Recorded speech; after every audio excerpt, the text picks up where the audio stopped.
Isaiah is outgoing, boisterous, stubborn, typically a fun person to be around. He was very fatigued. He had a fever, coughing. We initially went to the urgent care. They looked at him for 10 minutes and they decided that he needed to come to Williamson.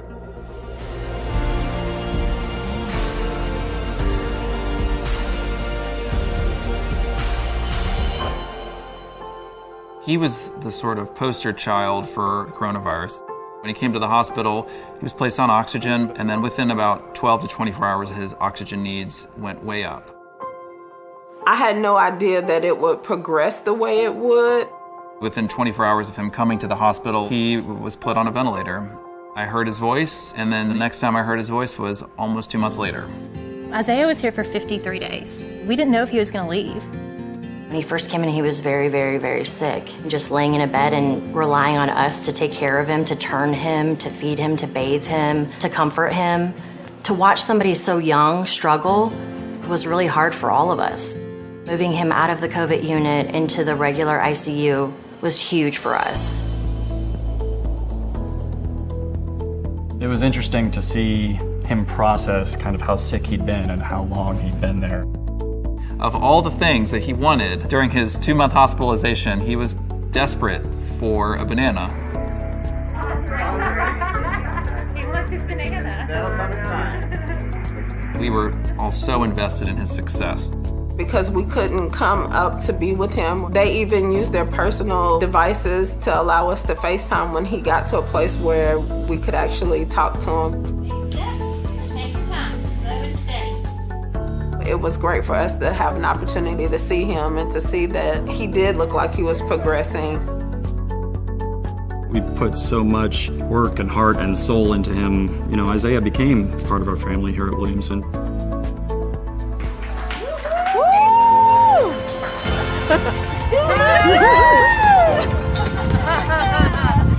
On the day he was going to be released, it was really cool to see everybody get the opportunity to say bye to him. I just remember so many staff members surrounding him, and we had signs for him, and it was truly one of the best moments of my life. To see him get to see his family again and hug his daughter and his partner and just the whole experience, it was really touching.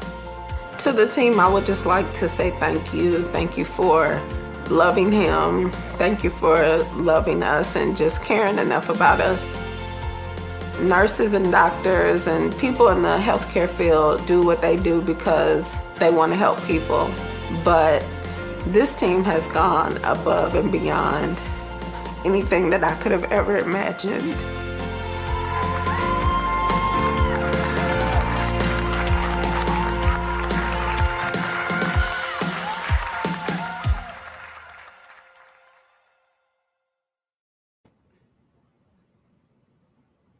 Good morning and welcome to another edition of the National Newspaper Publishers Association's Let It Be Known. And as you can see, we're bringing you daily reminders of why the coronavirus vaccines are so important. We're bringing that to you daily. Make the choice. Make the right choice for yourself, your family, and all your loved ones. Martin Luther King III, Yolanda King, Andrea Waters King, the Reverend Al Sharpton, and others plan to march with more than 140 organizations and thousands of Americans on Saturday to advocate for eliminating the Jim Crow filibuster and passing 3 critical voting rights bills: the For the People Act, the John Lewis Voting Rights Advancement Act, which the House just passed this week, and now the Senate will take it on, and also the Washington, D.C. Admissions Act. The mobilization comes just months after Black voters overcame significant barriers to the vote and organized their communities to change the course of the country. This morning, Dr. Benjamin Chavis, our president and CEO, and myself will share with you a fabulous conversation we have with Martin Luther King III and his wife, Andrea King. But first, TikTok is all the rage. Young people love it.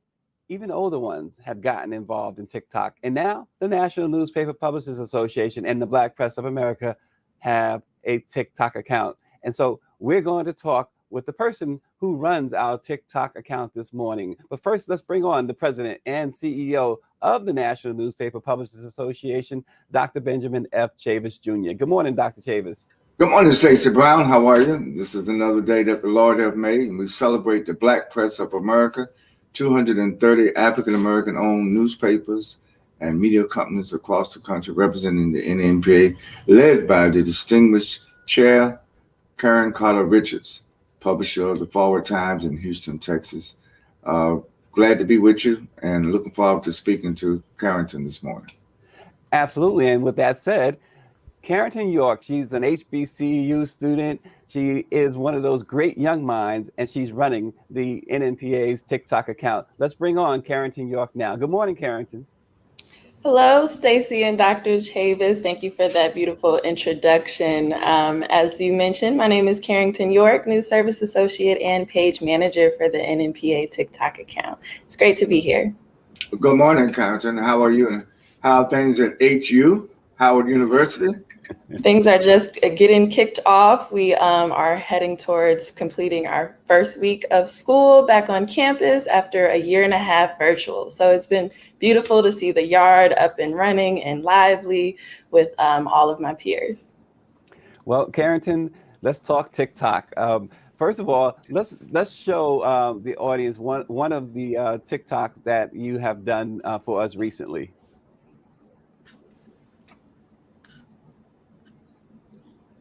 Welcome to the NNPA TikTok account.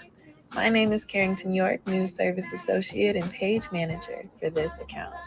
Here you'll find the latest in news from our many members across the country, must-see clips from our live show, Let It Be Known with Stacey Brown, updates from our President's Show, The Chavis Chronicles, and so much more. Follow us for all things Black news and beyond.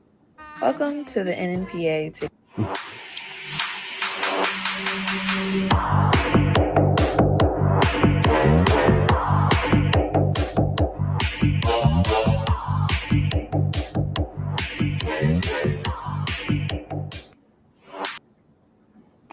Well, I like that one too. How to spot fake news, so timely too. Carrington, talk about that, please. Yeah, fake news is something that is running rampant these days all through the internet. And I think it's really important for not only Gen Z, but people of all generations to understand how to identify it and how to find out the truth, especially during the time of COVID-19. It's really important. Now, I'm not a young person that, with the TikTok generation, you are teaching me some things here. But what I want to know, and I've seen this on TikTok since you got me into the TikTok, tell me about that.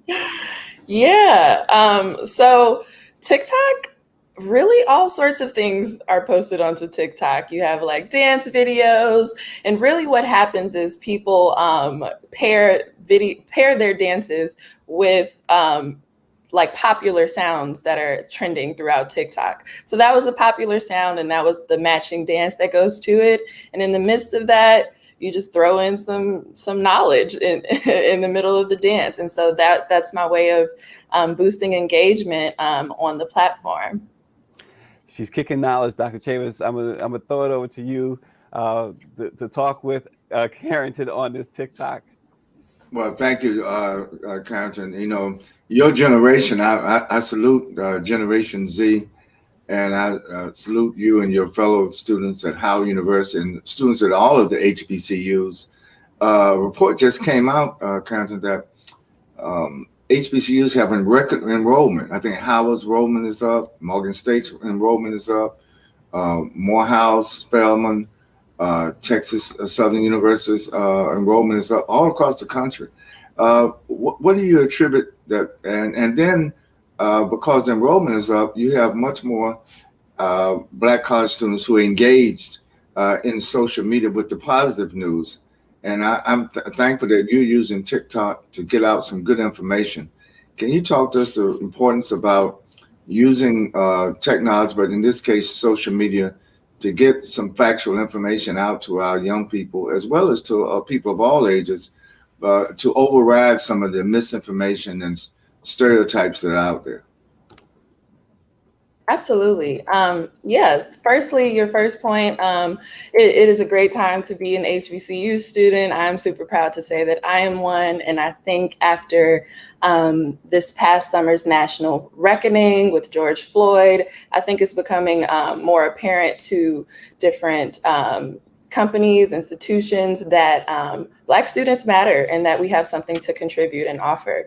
And then as it relates to social media, with everyone being at home in the midst of the pandemic, we're on our phones for sure. So if there's any way to get in touch and reach out to Generation Z, that's the way. TikTok is what we're viewing, what we're looking at. We're scrolling, we're clicking, we're double tapping, we're liking, and we're sharing stuff on our social medias. I don't think we're as in tuned to traditional media platforms. So that's the way to reach out to us for sure.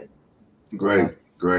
So TikTok is like you said, the Generation Z. That is the platform.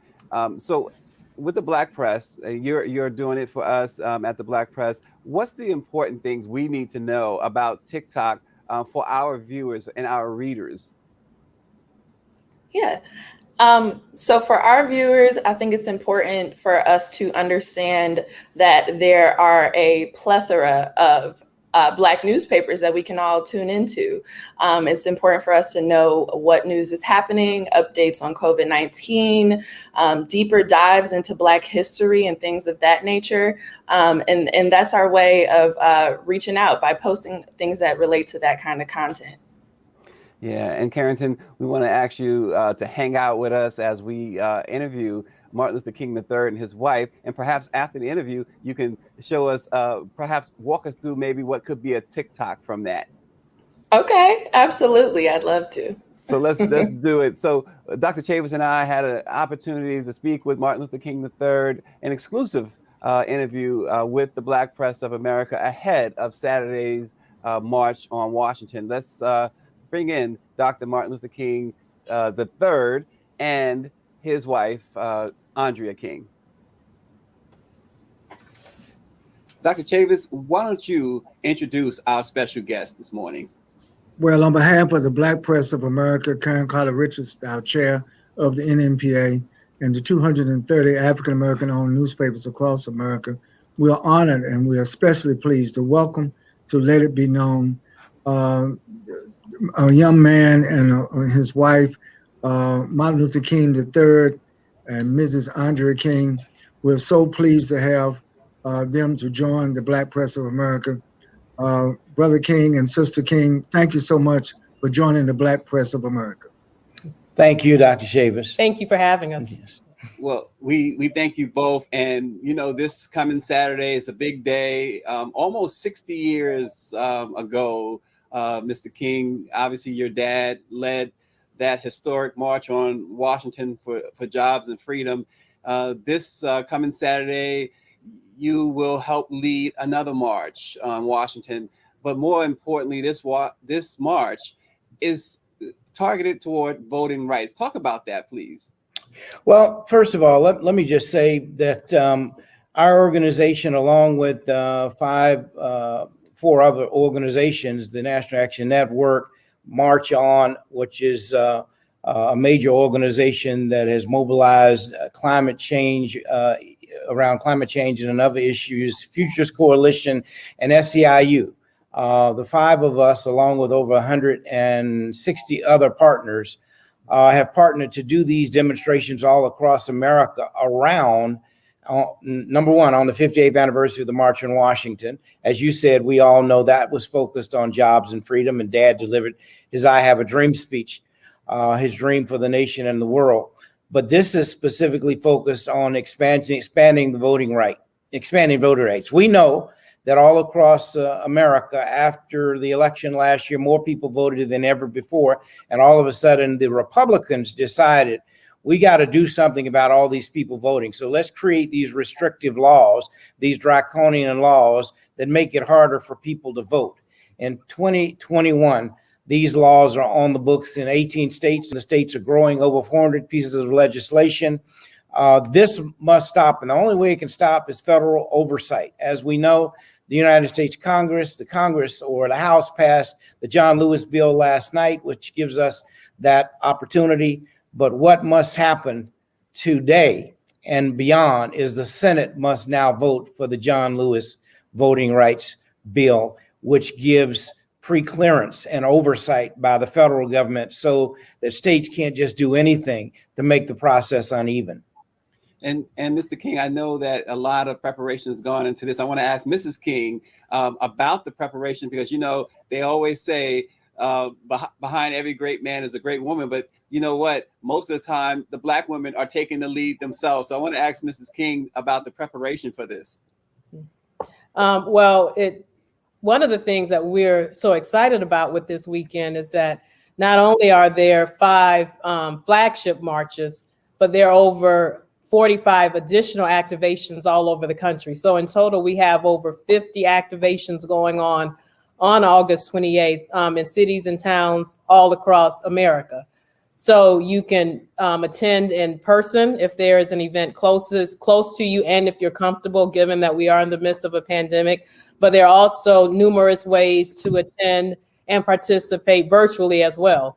So just the fact that we have so many activations, it speaks to not only the urgency of this moment, but also the commitment of this moment. It shows that people, you know, there have been recent polling to show that the vast majority of Americans do in fact support federal voting rights legislation. So the people are behind us, and in preparations for that, we wanted to make sure that this is something that's easily accessible, that's very diverse, because we know that these laws are targeted particularly to the Black and Brown community. But we wanted to show that even though the Black and Brown communities are the ones that are targeted the most, this is a problem for all of us. Yeah, absolutely. Dr. Chavis, I know you want to jump in. Well, yes, I want to thank Martin Luther King III and Mrs. Andrea King for your leadership. And I think one of the reasons why we're going to have such a tremendous response to the call of the 5 sponsoring organizations is because if I can tell you, Mrs. King, you are admired and supported. I just want to let you know that in 1963, at the first March on Washington, I was there as a young student organizer. I was working with Golden Fingers. I became the youth coordinator for SCLC in my home state of North Carolina. And I just have watched you. I knew your father. I knew your mother, Brother King. And I think if you exemplify today the best of what the King tradition has always meant to civil rights and continues to mean to civil rights and human rights and fairness for all people, not only in America, but throughout the world. So rest assured, the Black press, we're going to support your activations all across the country. Those in Washington and other places, the Black press will be there to support and cover 100%. Well, Dr. Chavis, you know, we all in this nation, your leadership is greatly appreciated, and all of us greatly appreciate the Black press. None of what we are doing, what my father did, what so many others have done throughout our history, would be known in our communities if it was not for the Black press. Because at certain points, the white press was not always covering us, but it's the Black press who has always been there to get our messages, get the message and the word out. And that is so important. And so we appreciate the Black press and understand that the reality is so many people depend on getting their news even today. Even though it's older people now, we're all moving toward this new social media, these social media outlets. And I'm Dr. Chavis, you referred to me as young. I'm young in heart, but I'm getting up there here. Yes. And I would always say that, but our daughter keeps me young. But we're getting up there. I'm not saying that in a bad way. I'm just saying that, you know, I've been around for a number of years, as you know, and yes, we've worked together. I remember when I was at SCLC, we worked together. Dr. Randall Osborne, so close, who always brought us together. I know you and my mom worked together on a number of issues over the years, and just your leadership alone, none of us can say enough about what you've done over the years, from the NAACP to the bridging the Black Muslim community, to all of these things, to working with a lot of young people. So I just want to say that. Well, thank you so much. And we're going to continue to work together. And I'm glad you mentioned your daughter. I mean, I saw when she spoke at the Women's March, I mean, she gave the most poignant, most impactful speech of everybody that spoke that day. Well, we are again talking with Martin Luther King III and Andrea King. We are so pleased to have them this morning on Let It Be Known. Mr. and Mrs. King, can you speak on the fact that 60 years after the first march on Washington, communities of color are still fighting for equal access to the polls? Well, in some ways, I think it is as challenging as it is and as disheartening as it can be. In a lot of ways, Martin Luther King Jr. foresaw this. A year before he was assassinated, he talked about the fact that the first phase of the movement was for civil rights, and he said that the second phase would be for genuine equality. And that is exactly what all of this, the current movements, the current, particularly last year when you saw all of the largest civil rights demonstrations in the world on almost all continents. And what we're seeing now, we're seeing the mass mobilization this Saturday all across the United States. What people are saying now is that it is time for genuine equality. That starts with access to the voting box, the ballot box, to limit the rights of Black and brown people. It starts there, but it keeps expanding. Yeah, and you obviously, like everyone else, you've seen the systemic murders of George Floyd, Breonna Taylor, and others, and you see what's come of this, right? There's more of an awareness of Black lives, but we go back to 1968, of course, and when your dad was taken from us, and there were people then who said, well, now maybe white people or other people who are against the movement would start to embrace the movement more. Why does it continue to take the deaths of leaders like Martin Luther King Jr. and young ones like George Floyd and Breonna Taylor? Why does it take that to move this movement forward? Well, maybe it doesn't take that, but what has happened is these tragic deaths of so many, whether it was Medgar Evers, whether it was Malcolm X, whether it was Dad, whether it was, as you articulated so well, in our community, Ahmaud Arbery down in the state of Georgia, or Breonna Taylor in Kentucky, or George Floyd, and many others in Minnesota and other states. The fact of the matter is, it sometimes takes a yanking of people to awaken them. And what we see, what I'm very excited about, is the emergence of all of this young leadership. These are times that we've not seen before, where young people are engaged and focused. We're grateful that we have a daughter who wants to lead and is demonstrating that these are her passions. When she was 3 years old, she was talking about homelessness and getting a gigantic home to put people in, because that was unjust. And my wife and I were so proud, and because all we've done is tried to create the ground, keep her grounded in the foundation. But she has these things not just in her head, but in her heart. And it's constantly growing. But there are many young people like her. We saw many young people demonstrate after George Floyd's tragic death around our nation and the world. And that's what I'm excited about. These young people are saying, look, we're not going to wait on you older people. We're going to get stuff done, because we want to create a better planet for all of God's children. Yeah, and I know Dr. Chavis is a staunch advocate to get young ones involved. Dr. Chavis, I'll let you pick up. Well, I want to join Martin Luther King III in his enthusiasm and optimism about our young people. I think it is very encouraging to see young activists. And I would say not only Black young people, but white young people, Native American, Asian, Latinos. the census has just come out. The browning of America has been accelerated. And a report came out that young people today are less prejudiced, racially prejudiced, than their parents or their grandparents.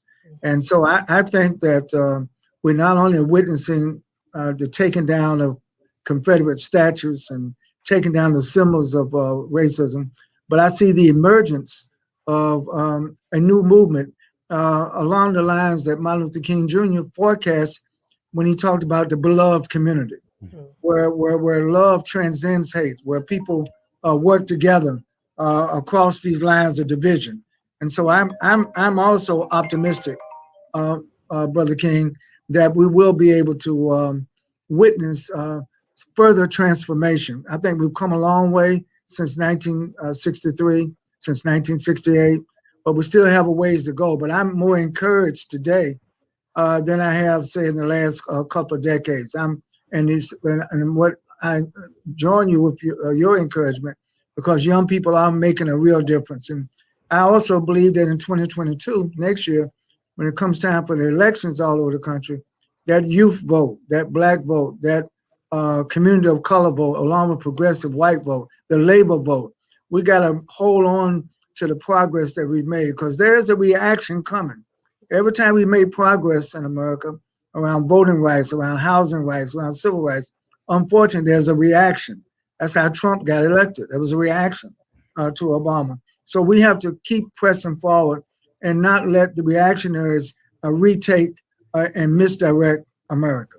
And that's why it's so critical for people to join us and join in on this Saturday, because the 400 pieces of legislation that have been introduced just since January of this year are a reaction to the massive voter turnout that we saw last year.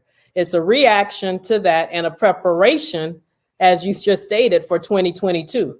And so if people can come out, make themselves heard, really press for federal voting rights protection, for the John Lewis Voting Rights Advancement Act. And also one of the things that we're doing, we see August 28th not as an end date, but as a beginning date. So certainly we're mass mobilizing, we're going to continue. We were just on the Hill 3 weeks ago with the two of us and Reverend Sharpton. We're going to continue to be on the Hill. And we also have a goal of registering 2 million new voters by the midterm elections. That also is part of this campaign. Great. Yeah, and I know you mentioned Reverend Al Sharpton. I know I believe you guys probably were a part of that contingent that met with senators and perhaps the president not long ago about the filibuster. What kind of feedback are you getting from Democrats, from the White House on the filibuster? Because obviously that's standing in the way of getting these crucial voting rights bills passed. So I think that I'm going to be bringing that issue up in my remarks on Saturday, because that is a relic, just like those statues that were standing in the way. We know the filibuster was used over 100 years ago to keep legislation being put on the books about lynching.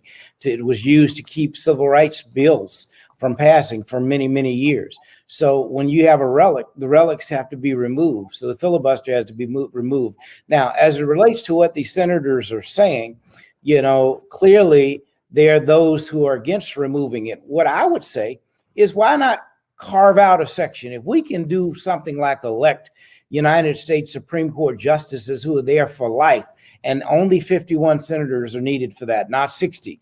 As a filibuster says, you need 60 to overcome the filibuster.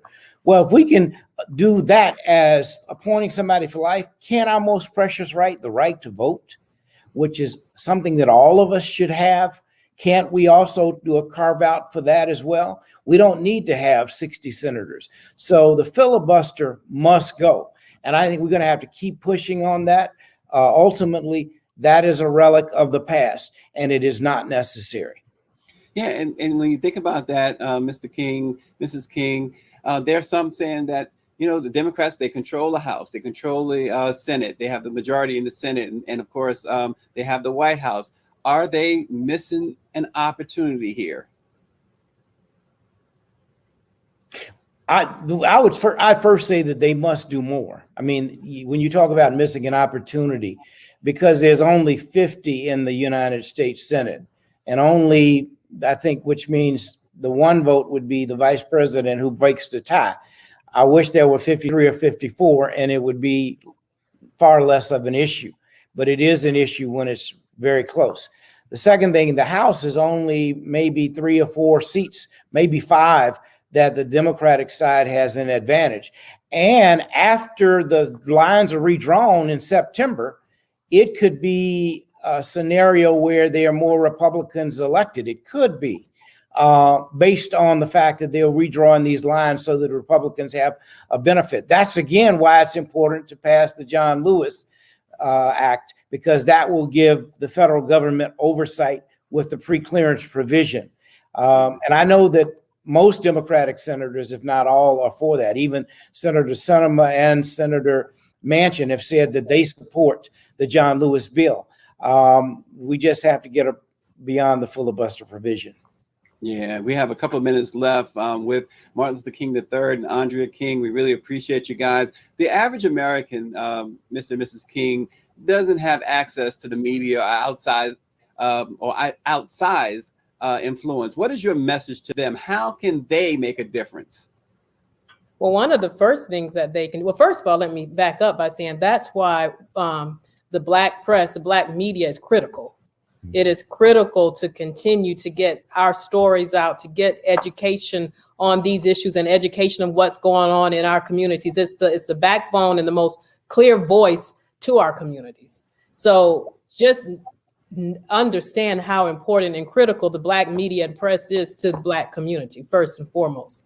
I think that also one of the things is that with the marches that we're having this weekend, there is a website called marchonforvotingrights.org. And on that is a wealth of information.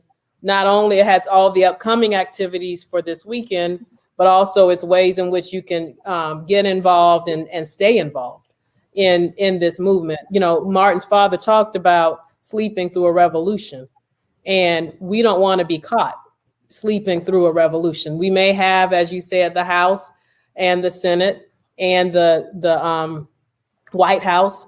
We still have to wake them up. We still have to continue to put pressure. We have to continue to make ourselves heard and seen and felt, and we cannot afford to sleep through this revolution. Yeah, Dr. Chavis? Well, I agree 100%, and we're not going to keep our people woke. We're going to keep them active, keep them engaged. One of the challenges with social media, we have to make sure that we react to the right information. I'm glad you put the website out, because unfortunately there's a lot of misinformation out there on social media, a lot of direct tactics to try to people telling people not to vote, telling people not to wear masks, telling people to do all the stuff that's not in their interest. And unfortunately, that has to be overcome. So we always want to point to the right source of information. And I'll make sure, Mrs. King and Brother King, that we will get that website well publicized on all of our 230 African-American owned newspapers, so that people will know where to go to get the truth and the actual facts about the current activism, the current movement building, and the future. One thing, our young people are hungry for information. We just have to make sure we point to the right sources so they can get the accurate information and stay involved. Mm-hmm. Yeah, and absolutely. So Martin Luther King III, Andrea King, we really thank you. We will be covering that march on Saturday. And you'll read all about it in the Black Press of America, blackpressusa.com, and most, if not all, of our member newspapers. Thank you so much for joining us today. Thank you. God bless and safe travel. And may God continue to bless the long, long tradition of the King family as freedom fighters and change makers, not only in America, but throughout the world. God bless you. Thank you, Dr. Chavis. Thank bless you. you and bless you all. Yes. Okay.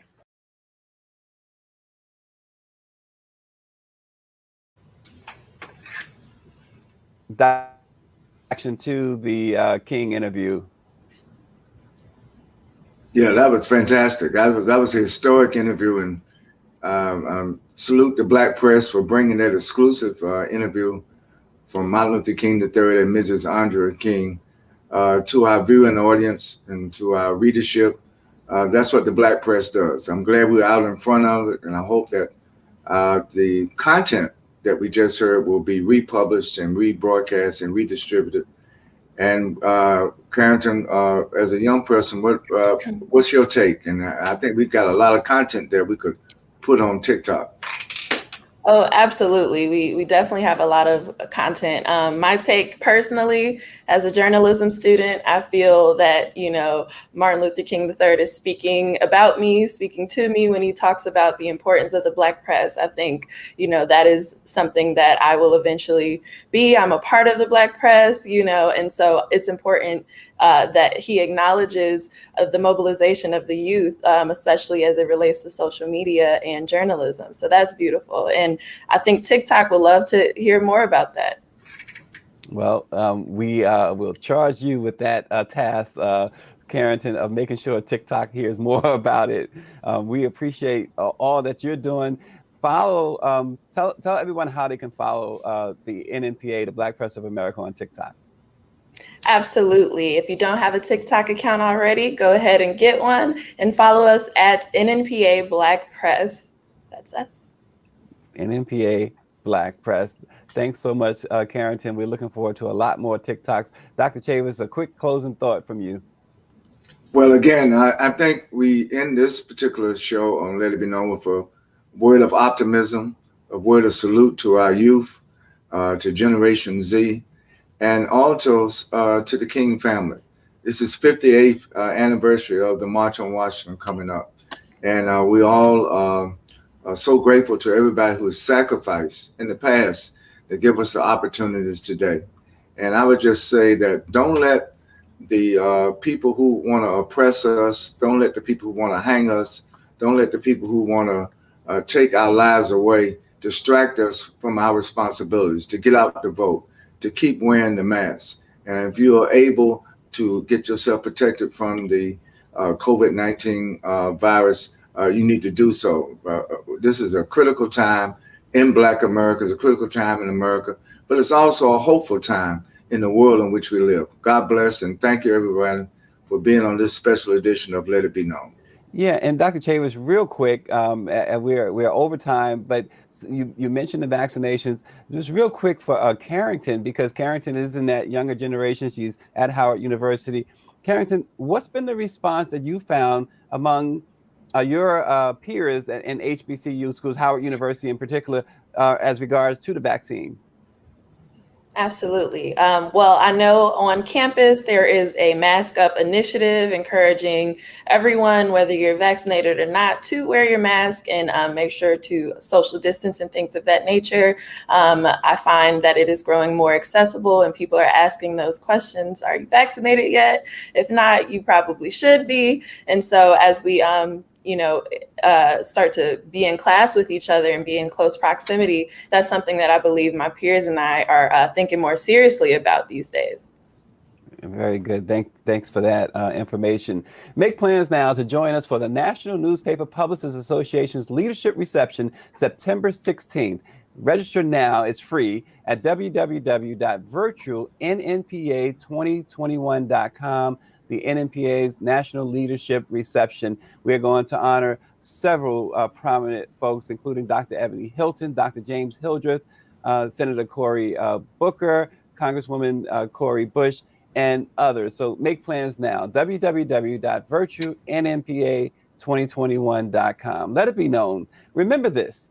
It isn't the mountain to climb ahead that wears you down. Often, it is the pebble in your shoe. We will see you tomorrow.